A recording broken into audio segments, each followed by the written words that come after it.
Central Bank of the United States was founded in 1913. Guess what else was founded in 1913? Tax Department. Yeah. And so when you look at all this, and then if you read Marx, he says that a progressive income tax is necessary for the spread of communism. And then when they cut off the Keystone XL pipeline, inflation went through the roof. Now the poor are already poor, but when you raise inflation, the price of fuel, the middle class got poor. And now when I shop, I look around and I go, the retailers, everything's on sale. I can't help myself. But I feel for the retailers right now because the customers are going broke. So is the intent evil? I suspected it was going to get bad. You know, most of my books, I cannot say what I want to say. I said we're going to crash big time. Yeah. So 2008, damn right it crashed. And we're still crashing today. Dalio says we're now in a depression. So that's why I speak what I said. And so at Freedom Fest, even I got censored there. So what's happening to America? So we're here with Mark Moss. I mean, he did a report on this guy named Klaus Schwab, which I've only heard rumors about. So that's why this program is a very important show to find out what's going on. And we're discussing a very important subject. Since 1971, what's happened with the income inequality, the obesity rate, the incarceration rate, the divorce rate, the medium income, debt levels, what the WTF happened in 1971? And you can see it's just like crazy. And the reason why I start with that is because when was the World Economic Forum founded? And so the whole world went off the rails in 1971. When you distort the money, you get all types of distortions. And one of those is seen like a WEF. It was in 1972 I realized what had happened. I was flying in Vietnam, and that's when I went on the gold standard. And I bought my first little Krugerrand in Hong Kong for about $50. A lot of people might have heard of something like Davos, where every year the world leaders, a lot of people call them the world elite. I don't like to use that word. They're not elite in anything. None of us would hire them in our business, but the world leaders, the policy makers, if you will, the think tankers, they get together every year in Davos. And so you hear like the Davos man in reference or something. What their policy is this public-private partnership. It's politicians and business people getting together, public and private, getting together to set policy. So they get together every year in Davos, Switzerland at the World Economic Forum. And so it was founded by this guy, Klaus Schwab, and he's created this think tank, bringing these people together to try to figure out a better way, a more equitable way to run the world. Watch out, anytime you see that word equitable, you know what they're talking about. They're talking about Marxism. And so what he's done is he's just taken the same ideas. You said we haven't seen this before, but of course we have. It's the same ideas being rehashed globally. And so it's just Marxism all over. So they get the world leaders together, the politicians, the public, and the private, and they come together in what he's calling stakeholder capitalism. Stakeholder capitalism. So instead of, we talked about last night at dinner how Rothbard said that businesses should focus on profit. He says, no, business shouldn't focus on profit. Business should focus on the community, ESG, environmental, social, governance. We should be equitable. And so basically distorted all these things, but they want to do it through power, through control, forcing people to comply instead of educating people and showing people better ways. And so they've done it through the public-private partnership. So basically through the money. So now if you don't fall in line with what their policies are, no money for you, no investment for you, right? And if these big companies don't follow along with their policies and push these things down, they don't get the funding, and then they basically get pushed out of the city. And so for the last 12 years, I've studied the macro. I learned a concept called wealth transfers. Money doesn't disappear, it transfers. And so when I lost my wealth, somebody else got that. I didn't like that. That's a very good point. And it's happening today. And so I realized there's certain times and conditions where these wealth transfers happen. And so I've spent the last 12 years studying these wealth transfers to figure out how do I get on the receiving end instead of being on the receiving end of those things. I reference quite often what Henry Kissinger said, which was maybe a warning to the world, but I think it was more of a call to arms on their side. So he said, if you control the food, you control the people. If you control the energy, you control the continent. If you control the money, you control the world. Let's back up. A lot of people don't know who Kissinger was. Oh, he's still around. He's Secretary of State, right? For Nixon. Yeah. So, opened the door to China. But also instrumental throughout Europe as well during that time of the coming out of the World War II, kind of redrawing the world and setting peace and stuff like that. So he was very influential, and he still is today. What are the attack vectors today? So food, we're running out of food. Per the UN, I think it's 868 million people could starve to death in the next 24 months. Well, you look at what's happening in Sri Lanka today. Yeah.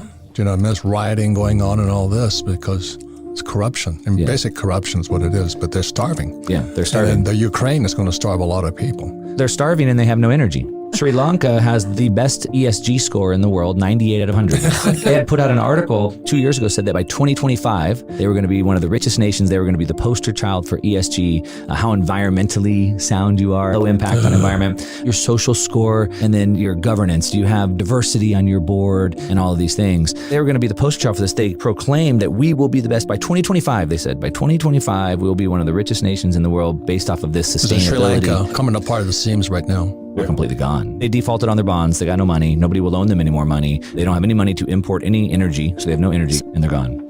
It's important to understand too, like where we're at in the world, right? Where this peak centralization, central planning. Right. I like to say central planning always fails. And because they don't have enough data, they know they don't have enough data. You can't organize billions of people, right? They're trying to. And so central planning, so World Economic Forum, World Health Organization, World Trade Organization. Fauci? Yeah. World Meteorological Association. And then, the UN, the IMF, BIS. Bank of International Settlements. So nobody knows what the BIS is. And the BIS. It's the central bank. The central bank of central banks, exactly. And the way I see the world, on the org chart, the BIS sits at the top.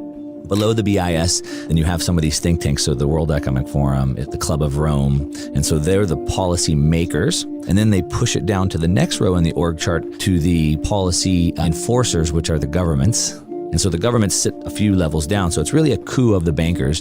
And they use this banker, the BIS at the top, to push these ideas through the think tanks and then down to the policy enforcers. And then we're down at the bottom of the subjects of all that, right? So Klaus is kind of running this. He's sitting on top of the world, hobnobbing with all these people, flying their private jets over to Davos, telling us that we need to cut back on our energy, telling us that we need to eat the bugs.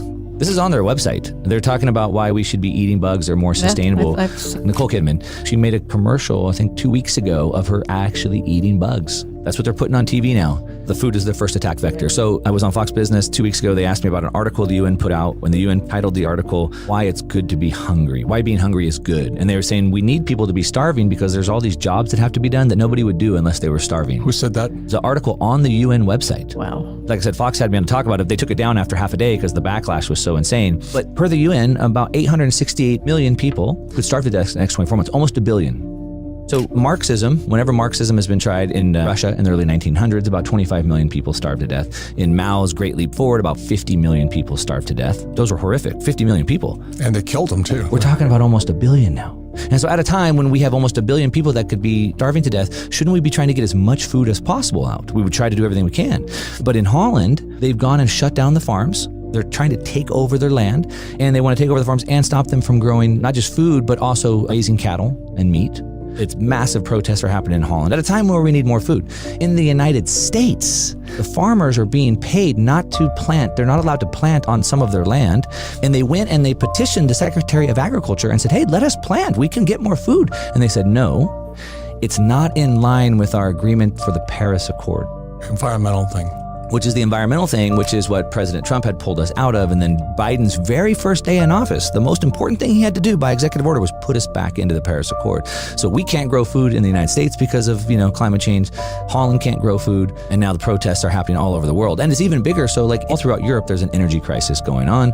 Everybody should know that by now. And they don't have natural gas. They're dependent on Russia for natural gas. But we need natural gas in Europe to make fertilizer. And we need fertilizer to grow food. We also need natural gas to process food. What are the three things that Kissinger said? The three so food, points. and then the next one is the energy. And next one is? And then the money. Right, and that's what Rickers is talking about. CBDC, central bank digital currencies. For the greater good. I mean, Putin's saying that Americans must sacrifice and must suffer because we have to defeat Russia. It's for the greater good. But the Achilles heel is that third one, which is the money supply. Money. And that's the big one. In the Communist Manifesto, it had 10 points. Number 5 was the creation of a central bank. Right. So central banks are part of Marxism. Of course. That's the whole goal. Yeah. The central bank is communism, central controlled economy. American system, not Americans, but most people are completely uninformed. When communism was defeated in the 70s and really started in about the 60s, it kind of went underground and it came into the universities in the United States. And so they've done a really good job playing this long game, and they started with changing the college-age kids' viewpoints on these things, who have now moved into media, who have now moved into government, who have now moved into finance. This goes back to what, the 60s? The 60s, yeah. Because in the 60s, I remember Columbia first time rioting. I'm going, why are they rioting? You know what I mean? But it was in the 60s. It was against the Vietnam War. And then when I came back from Vietnam, I got hit with eggs and spit on and called baby killer. It was college kids. It's not improved. Now we have TikTok, and TikTok is scrambling. It's turning their brains into scrambled eggs. It is. It's bad. But It's a Chinese organization. the one thing that we have to our advantage is their ideas don't work. Left to their own, they fail. That's a very good point.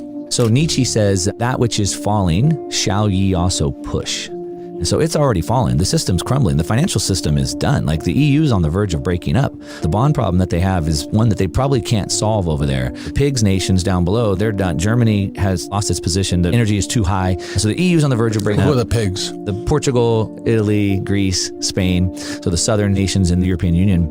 You know, Italy and Greece have to constantly be bailed out. They don't have any production. Germany's been the production engine of Europe, but now they've become a net importer. Because of the energy war. prices have gone so high that they can't afford to produce anymore. They have to import their energy. But why do they have to import their energy? Well, they shut all their nuclear reactors off. Well, over the last decade, they've been shutting them down. And so their energy prices have gone up by 8 times, when next door, France, they still have cheap power because they still have nuclear.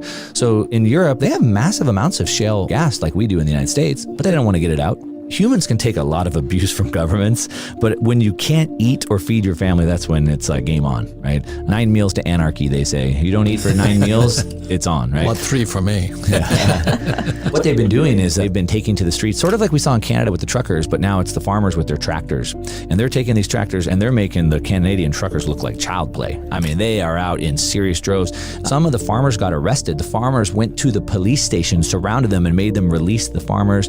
They've been filling up the city with manure. They blocked the airports. The fishermen have gotten involved. Now the fishermen are blocking the ports. I even saw the farmers broke into the military base and started dragging jets out of the military and putting them on the roads to block. Good for them. But now it's spread to Poland. It's spread to Germany. All the farmers are uniting in protest. So it's backing up. It's like the drain got clogged, and now it's backing up on Klaus Schwab and buddies. Yeah. And so now they're like, well, if we can't grow food, then no food. So you get no food then. And the shelves are bare. I personally believe we're at a war right now. Without freedom of payments, without freedom of money, there is no freedom at all. So we're guaranteed a freedom of speech, but if I don't have money to buy a phone or go on the internet or print a pamphlet or build a website, I have no freedom of speech. And if I have freedom of assembly, but I can't pay to put gas in my truck to drive to the assembly, I have no freedom of assembly either. It means what it sounds like, so you'll own nothing to be happy. So what they think, what Marxism thinks is that if we could take away your private property, you could just have everything, like live in a commune, like communism, and we could take away human desire to strive and to have more, because that's what poisons us. This capitalist system that makes me want to work and achieve more and have more Which is human order. nature. Right, human nature. If we can take that away, people would be happy. Because right now we're unhappy because we don't have what we want. We're always striving. We always have to work harder. And so if we could take that away, but that's what they think. So you'll own nothing and you'll be happy because you won't need to strive. You won't see anybody else having something that you don't have. And they think there's this utopia, but they don't understand there's human nature, to your point. I'm asking you, is it intent or is it a mistake? The real struggle, the real axis of struggle is between the individual and the collectivist. It keeps trying to pull them into these groups and take away their individual identity. Command and control, this is communism. It's called free market capitalism, but more important is we're fighting for our freedoms. Like, I'm afraid to speak up now. Remember during COVID, they were censoring doctors, you couldn't say anything. It's tragic what's happening. Yeah. So we fight for our freedoms more than anything else, not for capitalism. You want to be a Marxist? Be a Marxist. You want to be a tranny?